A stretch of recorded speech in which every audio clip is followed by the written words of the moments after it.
ஆடு வா வாங்குது, வீடு போங்குது. இப்ப வரைக்கும் கட்சி விட்டு கட்சி மாறிட்டு இருக்கிறாரு திரு வைகோ அவர்கள்.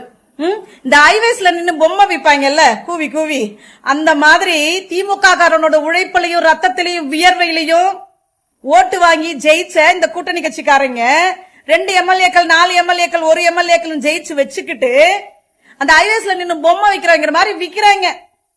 அத கோடி கோடியா பணத்தை கொடுத்து வாங்குறாங்க இந்த தாவைக்காரங்க. ஒரு ஷிப்ட் வாங்கி முடிச்சு கவர்மெண்ட ஃபார்ம் பண்ணியாச்சு. அடுத்து ஸ்ட்ராங் பண்ணிக்கிறாங்களாம்.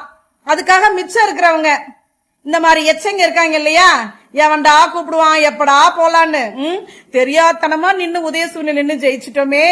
ஆரம்பத்திலேயே நின்னு நம்ம கட்சி நம்ம சின்னத்துல நின்னு ஜெயிச்சிருந்தா நம்ம இந்நேரம் போய் ஒரு அமைச்சர் சீட்டு வாங்கிருக்கலாமே அப்படின்னு அங்கால ஐப்புல இந்த வைகோ அவர்கள் 2 எம்எல்ஏ கிட்டே போய் கூப்பிட்டு அந்த ஆளு வைகோ போயிட்டு கடையநல்லூர் எம்எல்ஏ சீர்காழி எம்எல்ஏ 2 பேரையும் போய் கூப்பிட்டு அவங்க போயிட்டு வாங்க தலைவரே டாடா பைபான்னு சொல்லி அனுப்பிச்சிட்டாங்க.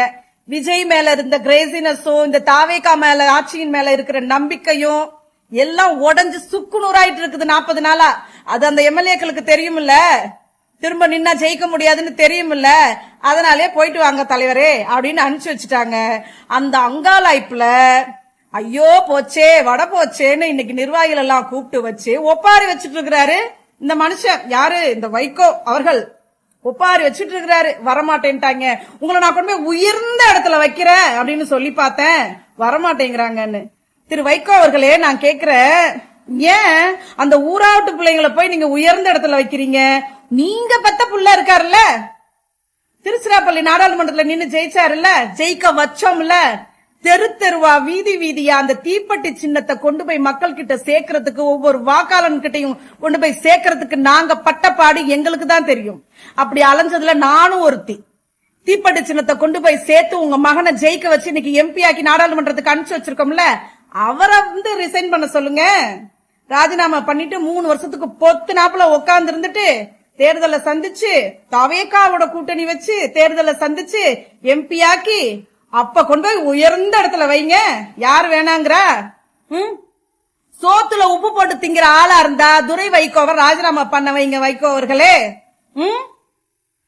வைங்க, ராஜினாமா பண்ண வைங்க. அப்புறம் மீசைய முறுக்கிக்கிட்டு பேசுங்க தமிழ்நாட்டு மக்கள் கிட்ட. வெக்கமா இல்ல? வைகோ வைக்க போற கூட நம்பி போங்க, வைகோவை நம்பி போகாதீங்கன்னு, வைகோவை நம்பி போகாதீங்கன்னு வீராஜேந்திர அவர் பேசிட்டு இருக்காரு. அது 100% உண்மை. இன்னையோட 7.5 நாட்டான் சனிங்கிறது கூட 7.5 வருஷம் தான். 9 வருஷம் திராவிட முன்னேற்ற கழகத்தை பிடித்திருந்த இந்த வைகோன்ற சனி இன்னைக்கு ஒழிஞ்சிச்சு.